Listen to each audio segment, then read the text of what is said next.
48-hour art check, round 141. Wow. 48-hour art check, Oh, gosh dang it. round I forgot to mute my thing. 141. Oh no, you're not muted. No, we had the echo. I just really liked how I did that, and I wanted everybody to hear it twice. Exactly. That's just reverb. Yes. Um, so 141 episodes of this. That is a lot of episodes. That's pretty impressive, I think. Yeah. Um, Actually, it reminds me, I was talking to Chris. There is an echo in here because I'm dumb. That echo should have gone away. But yes. uh, I was talking to some people at Creative South, and it was one of the dudes that does the Master of One podcast. And uh-huh. Scott was introducing me to him, and I was telling him about 48-hour art check, and he's like, "Oh, that's cool." And I was like, "Yeah." I think at the time I was like, "Yeah, we've got like 130 episodes," and he just like looked at me and was like, and then he just shook my hand, and he's like, "That's legit, man." I was like, "Yeah." Wow. So yeah, sometimes I forget that. I mean, it's a fairly significant accomplishment. Yeah, and it's weird because I don't think had I done an endeavor like this on my own, I don't think I would have done it, Yeah. which is kind of cool. But like I think something about the accountability with two people is what makes it, an effective thing. Yeah. Um, yeah, yeah. It's funny. I brought it up to somebody at that show we played, who's like an aspiring writer, and actually it was weird because they weren't really working except they were a teacher and they'd write during the summers, Oh, okay. and surprisingly they were just like really hesitant to like I think it hit a chord because they were just like kind of didn't want to talk after it. And I was Wow. like, oh wow, okay, you're really having resistance, I think, Right. which is surprising to me. I know it's weird, but it's like I think once you've kind of gotten on the art of war camp, Yeah. there are a certain type of creative that like are not ready, nor do they want to hear kind of the truth of how you get the stuff done. Well, yeah, no, then you get the people who I think Kevin did a whole video on this and it's stuck with me ever since, but like when when you're like, "Hey, yeah, this is what I'm doing, blah blah blah blah blah." You don't ask about why they're not doing anything at all. They just start volunteering excuses of why they couldn't do what you're doing. Yes, And you're like, "All right, well, I don't really care, but thanks yeah. for doing that." It kind of seemed like you were just doing that for yourself. Like, I don't need to hear your reasons Yeah, because it doesn't affect me whether you do this or not. yeah. But cool. Yeah, that's a really good. Actually, we should do that as like a topic in the near We should. future. Mike in the chat says, "Wait, you mean we actually have to make stuff? If you go by my view of the universe, then you're not allowed to call yourself an artist unless you make art. Yep. You're not allowed to call yourself a writer unless you make writing. That's just how it works. Like if you if you like to self-identify as something that does not align with your behavior, that is what I would consider inauthentic, and you are lying to yourself and everyone else. But Amen. yeah, that's probably a whole other topic. Chris says, quote, "I've got a great idea for a novel." Everyone. Right. It's quoted by everyone. That's great. I love that already. The chat is way cooler than the topic that we came up with. No, it's why we love the chat. But you know what? Maybe we'll dip into that a little bit after we have a minor announcement to kind of make. It's a slight format shift. We'll get into it at the end. So Yeah. that's what we call like a little hook at the beginning to keep you guys with us. But the chat's so like full and awesome, I don't think they're gonna leave. My buddy Chris is in the chats too. So hey Chris, good illustrator. All right. So should we dive in? Yeah, let's do it. All right. So, what have you gotten done in the last 48 hours? Okay. So I've gotten 2 levels drawn. This is not where I wanted to be, but I think those of you who follow the artcheck or whatever, the last time we did this, I was just like burning the candle at both ends and had just reached an end. And the 48-hour artcheck for the first time functioned in the way I think it's designed to, but the first time I've had it function where I was like, okay, I'll take a break. and that was super helpful to get some rest, because like while I'm still kind of in the thick of it and piling the plates a little too high, I don't feel like on the verge of complete burnout. Which I feel like we were both there on Monday. Yeah. Yeah. Yeah. It was really nice to have an outside perspective and be like, oh, maybe this like insane pace that I've chosen for myself for no particular reason is stupid. Because Josh also feels really burned out and is doing a very similar thing. So yeah. So testimony to the artcheck. If you guys aren't doing it, like sometimes it's helpful because you have an outside perspective of somebody saying, maybe slow down. Like most of the time it's very motivating. Anyway, I'll get to that in a minute. But yeah, I'm feeling what you're saying, I guess is what I'm saying. Also, those levels are sick, dude. And I think taking your time on it is really paying off, because that is going to be a rad page. Yeah, and I mean that will tie into kind of a philosophy I have on comics and kind of personal projects, because I think something clicked with me years ago where I realized if I'm going to do personal projects, I need to do like the thing that's the core personal project, because I think there's other side things you can kind of goof around with. But I feel like if you're going to do it and invest that amount of time, because time is so fragile and we're all getting older, it's one of those things of you really got to put your guns into it. So like with this page, it's really important for me to play. Yeah. And so that's why I can't force it. Like I can't sit down and do every single level super quick, because if I do that, I'm going to take shortcuts that I'll later regret. And so it's a fine line, because I don't want to be a perfectionist. So that's a whole other thing. But at the same time, I want to make it as good as I can. And like I said, this page, I have to draw all these silly little animals. And in order to get that kind of noodly, silly, pleasant style done right, you have to like really play. And if you're not feeling the mood to play, it's not a good time to like force it. In the chats, Tim mentioned he likes my wife's work, and my wife's an illustrator. She's really good, and she's been kind of doing that hard. She wouldn't be a bad person to have on the art check once in a, maybe. Yeah. But yeah, she's trying to kind of re-enter illustration after having just been like a stay-at-home mom for a long time, and she's just been going at it full force and is already doing professional work again, and it's super encouraging. She's building up her Society 6 shop and stuff. It's cool. Yeah. And yeah, she's a better artist than I am, so that always keeps me on my toes. Yeah, that's awesome. And Victor's saying that page reminds him of those old Sea Monkey comic book ads. Perfect. Which is I think what you're going for. So that's cool. Yeah. It's funny, but like one of the main inspirations on that whole style is like, weirdly enough, like Bazooka Joe comics. Like you can see it way more apparently when I was doing those little filler Sunday strips where it's like, but it's wacky packs, and definitely those Sea Monkey comics would be among them. So that's cool. Thank you, Victor. All right. And Tim was saying he'd love to see her on, so that would be cool. Yeah, we have talked about doing a wives episode.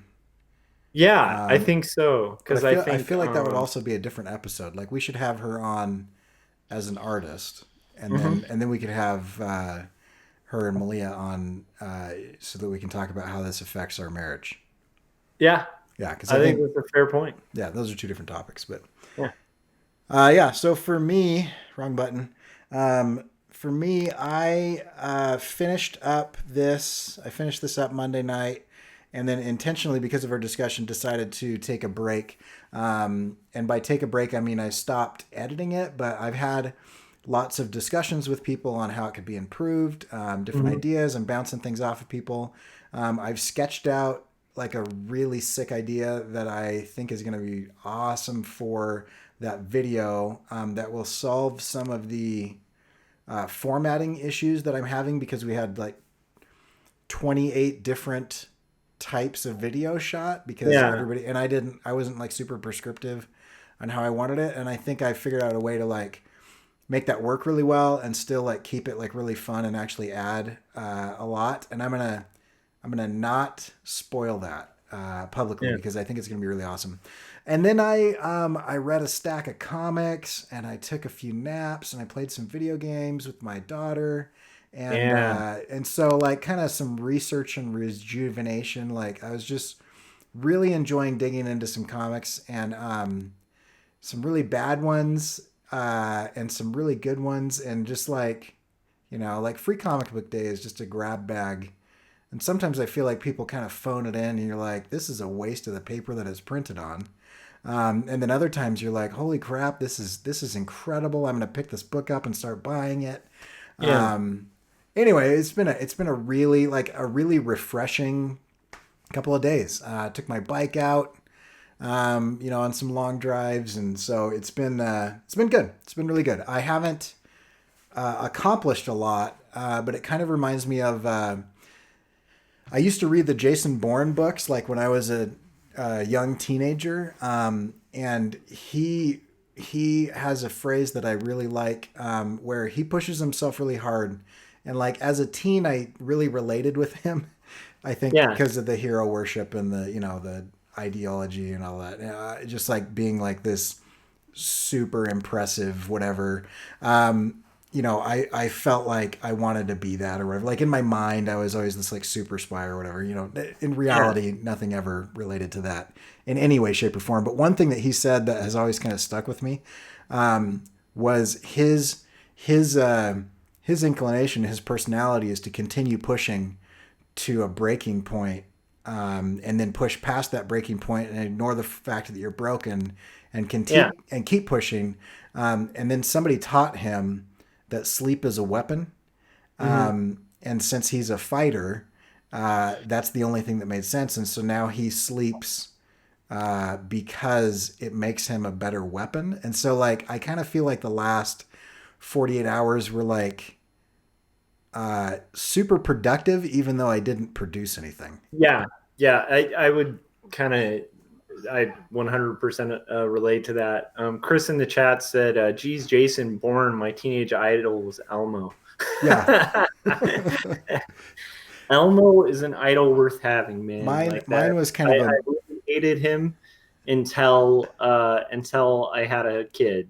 Yeah. And then I was like, oh, there is like a weird magic to Elmo and kids. It's genius character design and voice acting is incredible. Dude, yeah. And the only reason I disliked him was because of the teen angst stuff. Because I was like, he wasn't around when I was a kid. I just didn't like him because I didn't like him because when in my 20s I was narcissistic, and he doesn't appeal to me directly, so he's stupid. Yeah. And somebody pointed out like, you're 20, dude. Why would he appeal to you? Like he's made for 4-year-olds. Dude, all you have to do is have a kid that connects to child programs that you would otherwise judge as a cynical adult, and see that kind of magic of like, oh, they touched on something. It's pretty cool. Right. One of the things I like about being a parent, really opens your mind to children's programming and literature, because you're like, oh, this is genius. Yeah. Also, it makes you like hyper aware that it is some miracle somehow that humans continue to exist from generation to generation. Oh yeah. We have no right to exist as a species, because I think just every kid is just hell bent on destroying themselves for the first 25 years of their life. And it just gets worse and more dangerous as they are able to operate heavy machinery and have access to more powerful things. But anyway, that's off topic. So what were some of your challenges? Oh man, it's funny. We were going to do, I think, a fairly short one, but we keep touching on interesting things because I'm like, what a great rabbit hole. So that's a challenge, staying on topic. I think my biggest challenge has been what I do is really hard. And this has been a week where it's been really hard. And then I've had to kind of step back and really rely on my own, like, uh, my own strength. But then I've also had like points this week where I've like kind of pulled back on that and kind of relied more on family and community and like, I'm religious, so it's like I rely on God a lot the last week, and it's been strangely like the last few days have been easier because of that. So there are times where it's like good to be Jason Bourne about stuff, and then there's times where you got to take those tips that you were talking about, the Jason Bourne tip of like, yeah, sometimes rest is a superpower. Same thing, sometimes community is a mass superpower. I mean, case in point, we've gotten through 141 of these things. A lot of it's an active chat like we have tonight. So it's like our community that's building is like one of the things that keeps us going on this thing too, So yeah. For sure. So what about you? Not like actively choosing to not produce something. Kind of made it so that like I'm finding it difficult to find challenges, I guess. But no real challenges. I mean, I guess this sounds like a weird challenge, but I wanted to, like, I had a desire to like ignore everybody in my life and sit down and make something. Yeah. Like, and so the challenge was that, I've gotten almost addicted to productivity. And so, so like actively being present, is something that I'm working on, and like not, I like my wife and I have deleted all the games off of our phones and iPads, and we have set screen time limits on specific apps. And my phone like is a dumb phone, like it only tells the time and has an alarm until a specific time in the day, and then all of that stuff turns off at a specific time in the day. And so like a lot of it has been like the challenge to drift into mindless productivity, where I'm kind of in that kind of drooling, cutting without thinking editing mode, instead of like processing and thinking things. And now that I've stepped away from it, I think I've got a really good perspective of where I want that project to go and what I want it to look like. And I'm really excited to get back into it, where, I basically did like a week and a half worth of work in like 4 days.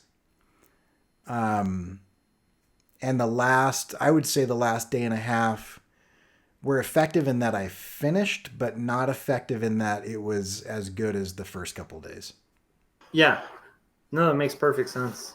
So that's a really, because there's a difference between kind of working hard and working smart, you know. So yeah. How about you? What are your plans? My plans. So I am going to aim to get 2 of those parts, those levels, penciled. And I'm kind of feeling back into it and like rejuvenated. So I think that'll go okay.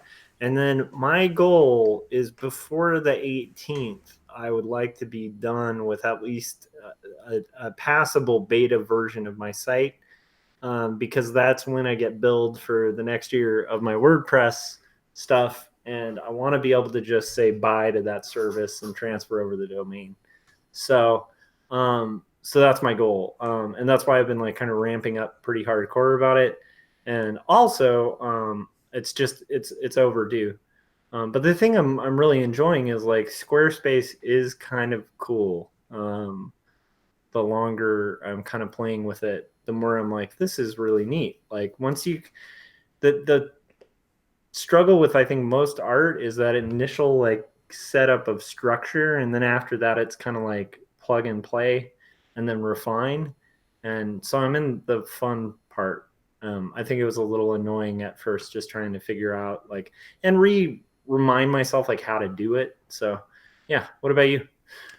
So for me, I'm gonna be vague intentionally, because I'm not gonna show this publicly, but I'm going to illustrate a a bunch of the assets that I'm going to animate for that thing, for that video, basically. Yeah, that'll take me the next 3 to 5 days. Understandably, because what you described sounds like it's funny, Cory. Like every time you have an idea on a personal project, I'm like, that is a lot of work. Which is cool. It's a testament to like how much you care about your personal work, So yeah, right. It's not worth doing halfway. I just don't think if you're gonna do it, you should do it full bore. Yeah, all the way, and do it to enjoyment. And and I don't enjoy making things that I look at and go, it could have been better. Yeah, 100%. Yeah. So okay, should we do our topic? Yeah, let's get into it. All right. I don't know if this is going to make it to a podcast, but I'm going to do the topic intro just in case. I get the feeling that we're kind of chatty tonight, so maybe we'll run with this. Today's topic is seasons, and there's a proverb and a song that say that there's a time and season for everything, and this is sounding really ominous now that we kind of like. I know it's not as dark as it sounds. No, so don't worry, guys. Basically, we have been doing for I don't know how long, probably over a year, right? Yeah, I think so. Yeah. So, however long, if you take 141 and divide it by 3, whatever that is, number of weeks, we've been doing this for a long time, 3 a week, and for the last, I'd say maybe 2 weeks, I've been feeling kind of like it's become too much.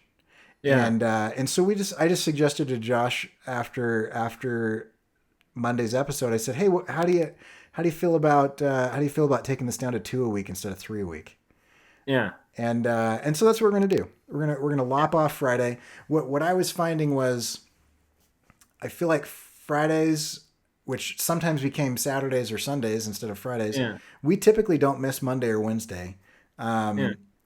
But I mean, that's like date night, and that's like weekend, and that's whatever. And exactly, a lot of that third episode tended to be like either rushed or whatever. And so this is what's going to happen. Josh and I are going to continue to check in with each other. But that third check-in in each week is not going to be live, and is probably honestly just going to be maybe a quick 5-minute conversation via like some sort of texting or messenger service where we just say like, hey, here's what I made, check it out. And then we like talk to each other for a few minutes. And I actually feel really good about it. I'm really excited about it. Me too. I think it's going to make the content that like for instance, I think like this is a much better art check than some of them that we've done. And it's partially because we're rested and we're amped and we're interested and we're engaged and stuff. And then I think like thinking about it, like Fridays usually end up being kind of just a friend check-in anyway. Right. And so in that case, it doesn't really make a ton of sense to like broadcast it. Because right now we have the habit ingrained. And to me, like whether it's in front of a bunch of people or not, like I still am going to want to on Friday have something to show Cory. Right. And so I think it kind of, it still serves the function, but it just makes it more achievable and doable. And it also, like, I agree, it frees up our Friday. And that was definitely one of those scenarios where just if you're out there and you're on a collaborative project, sometimes like speaking about that kind of thing is good because that's something I was thinking too. Yeah. And I'm really thankful, Cory, that you brought that up because it actually, it really was like, oh, thank you. Because it's definitely one of those things of, like, once again, it's no ominous thing where we want to like call it or something like that. It's just more of like we hate each other now and don't want to talk to each other anymore. That's I'm so over it, Cory. It's done. But you know what I mean. It's like one of those. I think it's very helpful because it did. It just vibes well with me too. And I did notice too, like it's like once you mentioned it too, I was like, yeah, every Friday we usually are pushing it because we want our Friday night. And I think this just works. It makes perfect sense. So I hope you guys in the chats are cool with it too. Tim And says he's done. He says, that's it. I'm not watching anymore. So oh no, Tim, we don't want to lose you. Um, well, Chris said it's still a solid schedule, yeah. so take that. No, All right. Bye, but yeah, Walter. so I think, yeah, So yeah, yeah, I think it's good. And here's why I like this is I think in my life as I've matured, like if I'm 39, can I still say I'm approaching 40 or I'm just basically 40? I don't know. But like, as I approach 40, which, could yeah, be 27 or whatever, as I've matured, I used to do things kind of like a neuron, kind of like all or nothing. And this is recently. I mean, if you go back to my production schedule pre 48-hour art check, yeah, it was very much like pedal to the metal, kill myself for a few days and then take yeah, a break for a few days. I was producing quite a bit, it not in a healthy way though, and it wasn't evened out. And yeah, and I remember when I started getting into this, right? Boy, that was 2012 was when I kind of started doing comics and drawing and all that, and yeah, then I had to get a master's, and I literally, with family, full time job, full time webcomic, where I was, like producing more than a page a week from like pencils all the way to finished colors and lettering.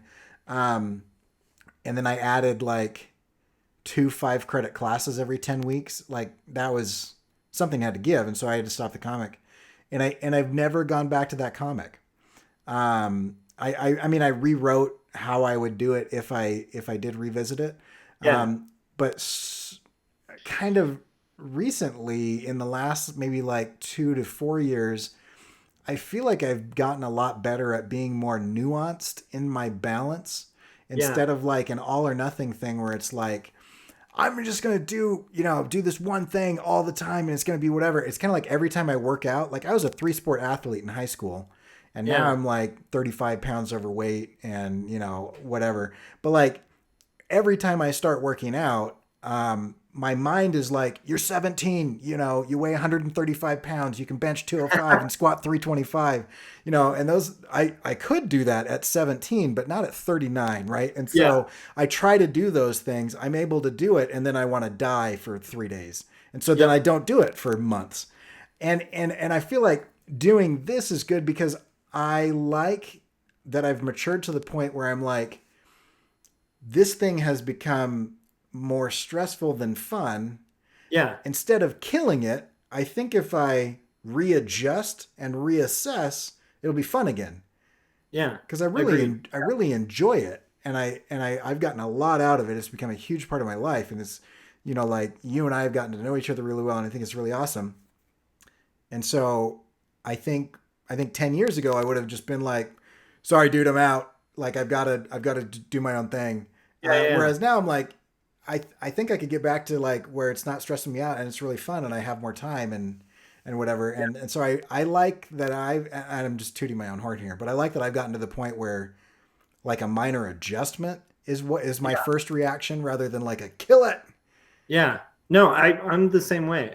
Because I used to be an all or nothing type guy. And oddly enough, very similarly, it was from a failed graphic novel that I finished. But like that really caused me that whole experience of kind of doing that. Chris just quoted Bane, and I guess it's pretty good. You fight like a younger man with nothing held back, admirable but mistaken. And that's pretty good. I think the older person tends to fight battles that are sustainable and can win. I shouldn't say older, the more mature, I'd say. So I think that's actually pretty good. But I would say like I learned a bunch of valuable lessons from that, which was one is like, just getting the pages done doesn't equate to pages you're happy with at the end. Right. And if it doesn't, and then once you've done like, you did a high quantity of pages. I think you got like what, 60 something. I hit about 60 in just a little over a year. Yeah. Yeah. Yeah. And so like, you end up with like 60 pages or something under your belt. And then when you have that moment of like pausing and kind of looking back, you can be like, oh, like I learned a lot, so Yeah. I wouldn't take it back. Right.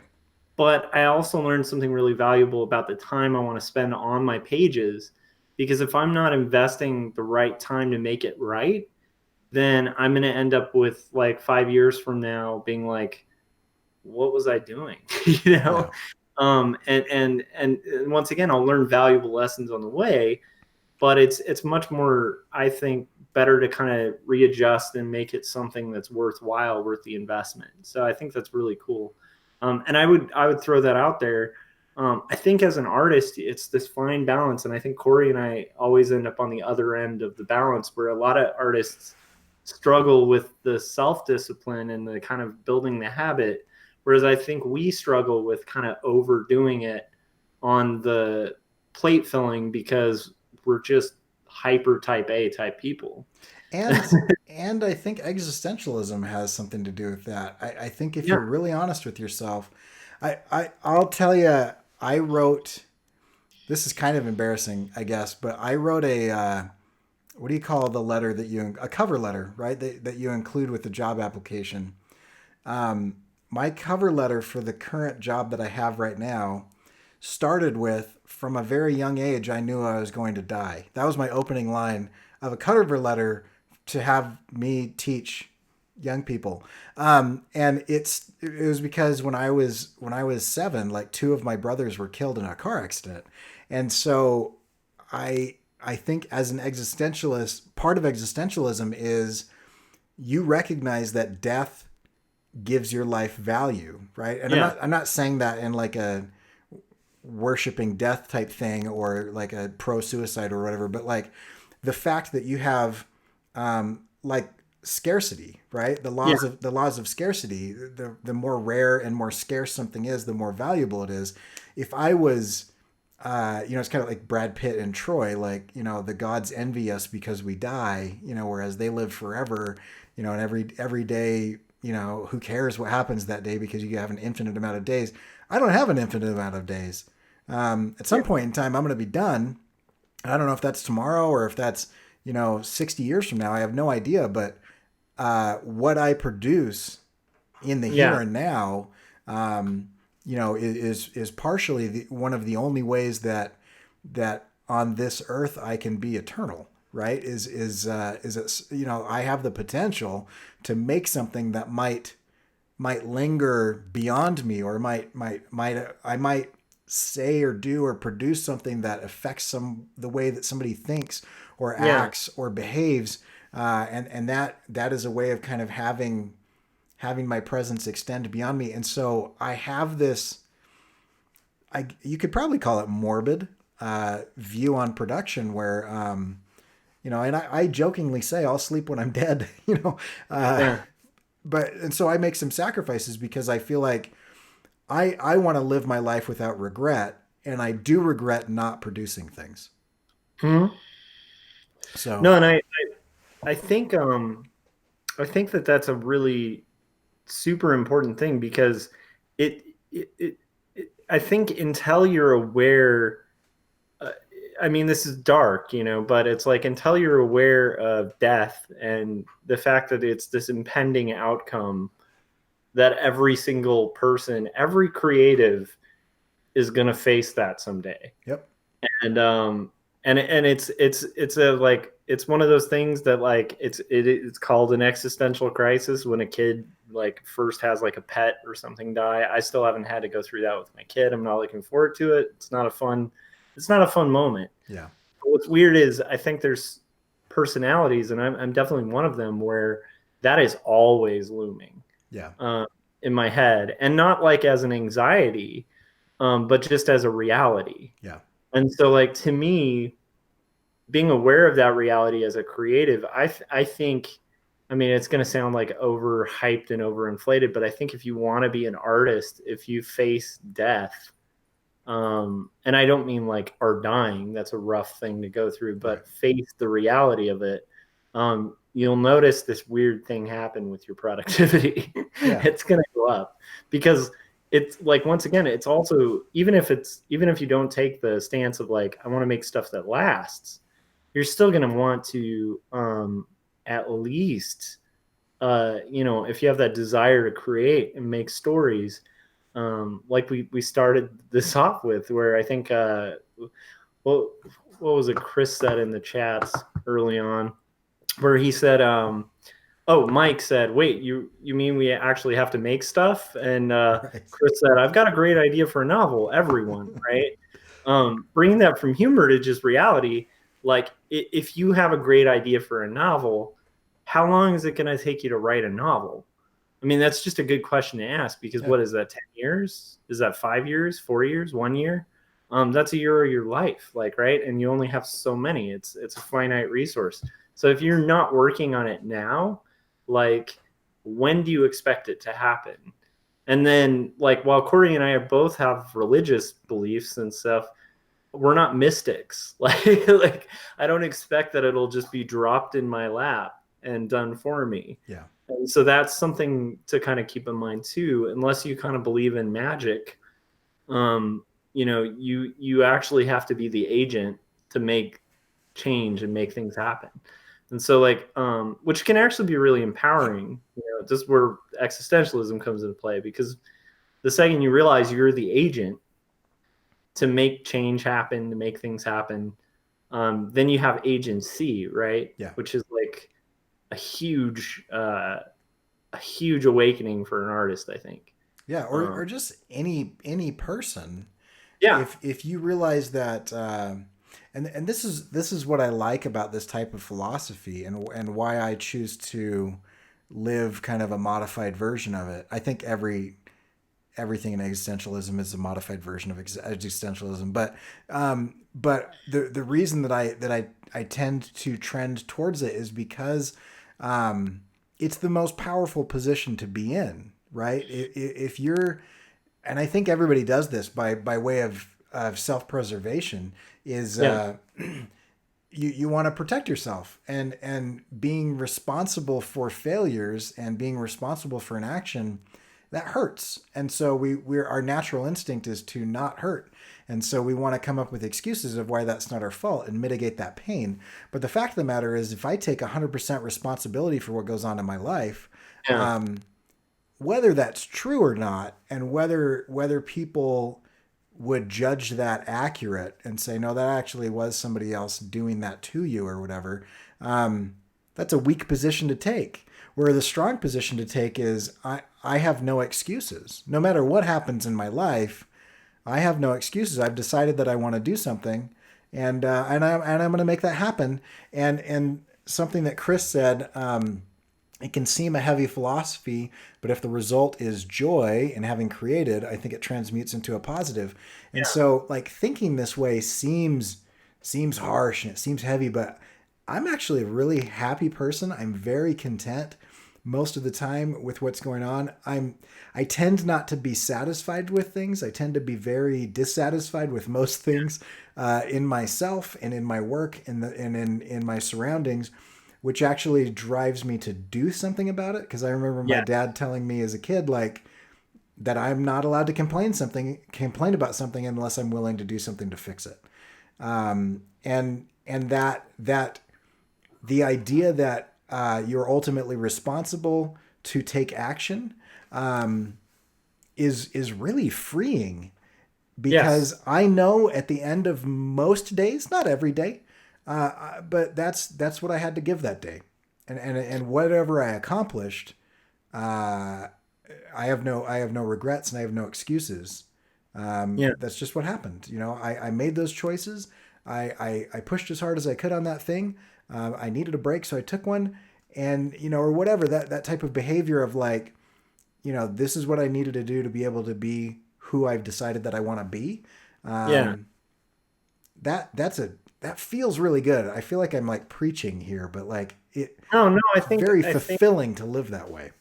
Yeah, no, I agree. And I think, like, it's also fulfilling for friendships, because, like, here's one thing that I think Cory and I have in common is, like, we've both gone through, like, some pretty rough patches and stuff in the last, since we started this. And that's just life. I mean, life is full of, like, a bunch of odds and ends. And if you're a pure existentialist, you tend to kind of think it's got a dark outcome and a lack of meaning. It's kind of, it teeters on absurd.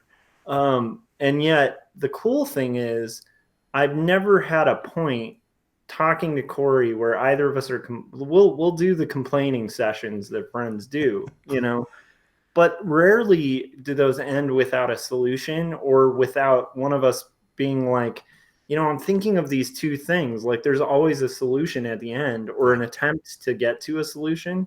And I think that's the only productive way to kind of to go about things, because like once again, if you dwell on the unchangeable, then you're unchangeable. Yes. And that's a pretty secure endpoint.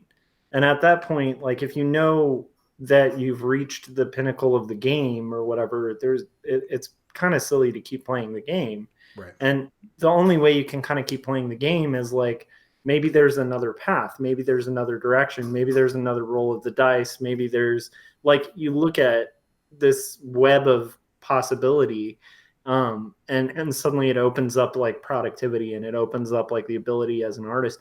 And once again, like if you can't push through hardship, you're going to have trouble creating art. And outside of creating art, just like living life or like sustaining a marriage or sustaining like a family, because hardship's part of it. And part of it requires just these stepping back and creating new pathways and like, doing things like scaling back on this thing because that's not working, but let's reframe it, see if that works. It just takes flexibility, And I also, tacking on to what you said there, like things are going to get hard, they're going to be good, they're going to be bad. It's always bothered me what seems to me, and I don't want to judge anybody's viewpoint on life because that's not what I'm about. But like for me, if I were to take that what seemed like kind of rose-colored goggles, like super optimistic, regardless of whatever is going on in your life, and it's like that overly weird cheeriness that strikes me as false. I don't think that's helpful, and sometimes it's okay to say, this sucks and I'm sad, or I'm mad, or and it's like it's okay to be like, it's okay to experience the negative side of things. And I don't think in a lot of ways, a lot of like the self-help stuff where it's like like pull yourself up by your bootstraps and blah blah blah blah. Like I think just admitting like, no, this particular situation is hard. That's an okay thing. The fact that I'm struggling with it is an okay thing. Giving in and giving up is not okay. Yes. But it's okay to acknowledge that there is a struggle in what's happening right now, and there's nothing wrong with that. And I feel like that's actually more real and authentic than pretending otherwise. And then there's kind of that balance between dwelling in something that isn't causing you, positive stuff too much. There's some usefulness in kind of working through and being involved and being present in kind of that stuff. And then there's some staying too long in that, and it starts to fester and become problematic. But I think it also festers and becomes problematic if you pretend like it doesn't exist and ignore it. Yes, and it's a fine line. But I think a perfect example is like, I think we've all met like young artists or somebody who has like an inflated view of their capability, and you see what they're doing, and like anyone objectively, I mean, especially when you teach, because a lot of students will come in with this. And sometimes it's like the highest performing students. So like rightfully so, they have a little bit of pride in what they're doing because they're way further than their peers. They're just not aware that like it's a short pier, I guess, to keep like to do a wordplay or whatever. But it's like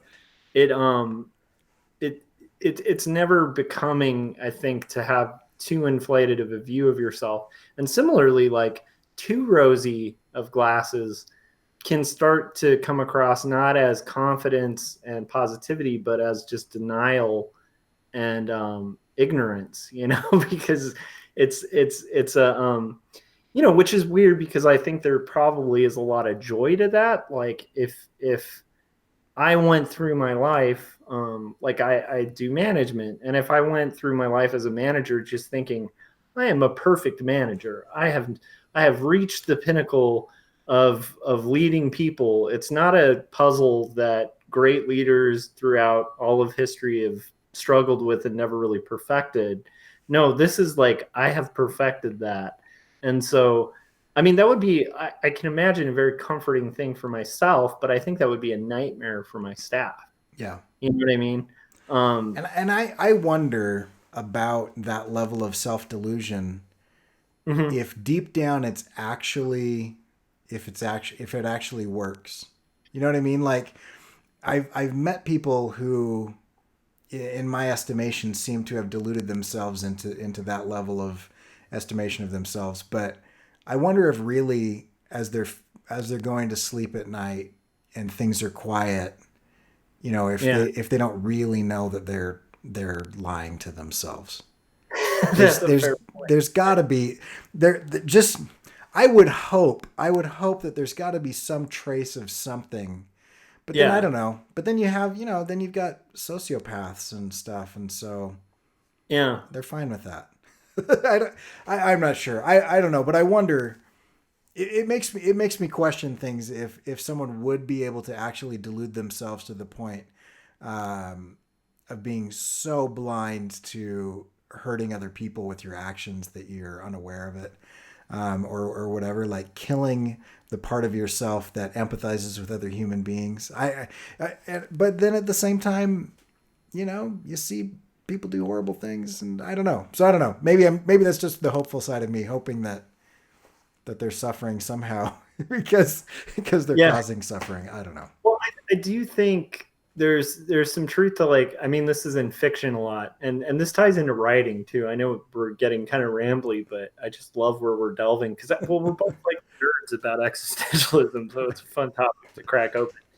But I mean, there is a little bit of truth to, like, this is where the spiritual component comes in the sense of, like, I do think it's apparent people have like some kind of soul or ethic that's a lot different than animals, and Yeah. you guys don't have to take that to a religious standpoint. I just think we all kind of know there's like a right and a wrong, and it's this weird morality that may not even be observable external to people.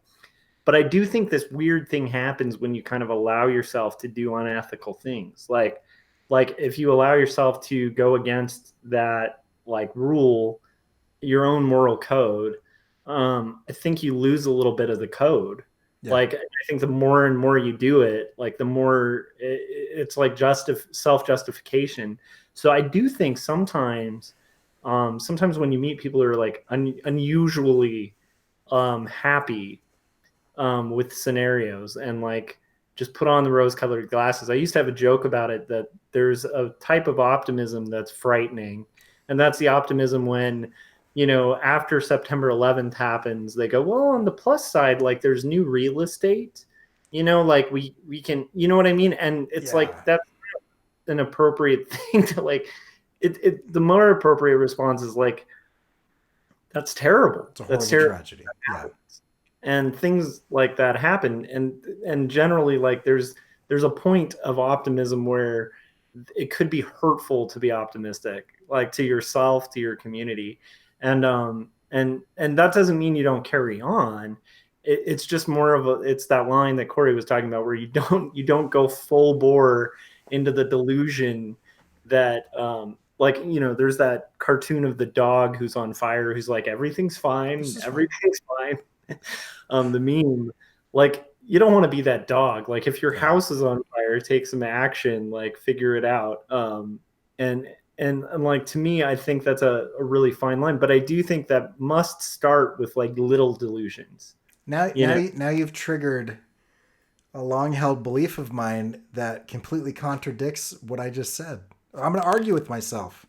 So, because of what you just said, it was so well said, and I started thinking it through. I actually I actually believe that it's impossible for people, um, to do bad things without first justifying it to themselves that it's somehow good. I Yeah. don't actually I don't actually think people are like, I'm going to be evil. Yes. I think, it's like that idea of like everybody's the hero in their own story. Yes. Um, it's incredible, not in the sense of it being impressive, but the fact that it was not credible to think that somebody would be able to operate and do any. We all delude ourselves. I mean, the fact that I eat garbage, and and then in the same moment, I'm annoyed that I'm in the shape that I'm in, while I'm wolfing down the eighth piece of pizza. At some point in time during that process, I have justified a series of Yeah. decisions, that are Like I not work that are not in for my it. best interest, right? Yeah. No, it So, makes and I sense. Like when, believe it at the time because I act on it. So yeah, so like there's some level of that. I keep cutting you off. I'm sorry, but there's some no, no, no. level of that where to act on something you have to believe the lie enough to follow through, even if you're doing yourself or others harm. You have to convince yourself that it's good for something, or you wouldn't do it because we act ultimately only in our own self interest. Yeah. Yeah, and I think I mean a perfect example is like you drive on the freeway, you cut someone off. It's always like it's wrong to cut somebody off on the freeway, but you're like I'm in a rush. Like I'm like you justify the scenario as if everyone on that freeway doesn't have a destination. Right. And and and like I say that being somebody who drives in LA, so of course I've cut people off. Like it's inevitable. But the point being, like, it is interesting how in order to do it, you have to either dehumanize the person in the other car, like like, well, they're just a jackass and they're not driving quick enough. That's why, Right. right? Like there's a that's why. Had they done something differently, my actions, which are completely justified, would have made Yeah, more sense to because them I'm a because they're perfect. okay. Yeah, I'm a perfect driver. It's their bad driving that made me drive like a jerk. Who was the comedian that said that almost everyone believes that they're an above average driver? Oh, I can't Oh remember. Anyway, but yeah, the math doesn't add up, but no, the thought does. Okay, so we've covered that we're going down to 2 days a week. We Mhm. covered that we're all going to die. We've covered deep and existential dread. Uh, should we go on, or just No. say I don't know where the end of this conversation is other than The thread, I think, the thread that's going through this is like there's a positive outcome if you look towards solutions, and so like kind of tying into what we capped it off with, I think, or we started it with, was this idea of like juggling too many plates is kind of a result of looking into the dark face of death, right? Because if you do, you're like, well, I got to make what I do count, right? yeah Because what you do counts. But along with that, um, when you take on that weight, understand like you have community, you have family, you have also free agency. yeah And so you can choose to take out some plates, right? You can kind of adjust, you can be adaptable. You're not a robot. Do things robots can, to quote what Cory always talks about. Um, we won't get into the robot apocalypse because that'll be another hour and a half. I have a great way to tie this up because Yes. you just introduced this.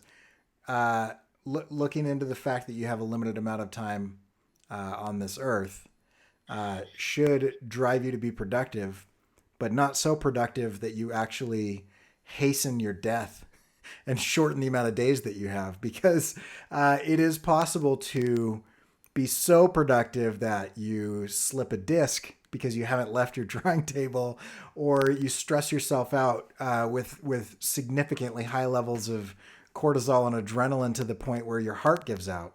Yeah. Um, you've defeated the purpose at that point. So, Yep. thus, back to the original thing: balance, and not an all or nothing thing. Look at that. We did wrap this up. Well done. We did. We had intention this whole time. All right. Thanks to everybody in the chats. It's been so fun, man. And you guys made it really fun. So really active chat. Sorry if we didn't get to kind of replace or talk about like what was in the chats. Just too much going on. It's awesome. So if you guys are watching this, check out the chats. Check out Cory's work at corykerr.com. Check out the podcast at corykerr.com/48hr. And if you're listening to this, I think it will be a podcast. I think it was good content. Leave us a 4-star review on iTunes and whatever podcast listening device you're listening to. If this is the robot future and you're a robot, leave a nice one. And then the last bit I would say is go to quarterlystories.com, and that will be refreshed and renewed in a little bit. So little sneak trailer as to like, probably going to be adding joshuakemble.com on there, and you'll probably be able to see some of those failed graphic novels and actually read them because I'll have a functional website. So yeah, thanks to everybody who joined us in the chats again, and we will see you guys on Monday. Yes. That's the new schedule. And Cory, I will be texting you on Friday with my progress. Yeah, so we are not. And Victor is asking, what was the surprise? The surprise is that we're going from 3 days a week to 2 days a week. That's maybe. I think I'm realizing this is a significantly bigger deal to you and I than it is to anybody else. Everybody else is like, cool, I don't care, whatever.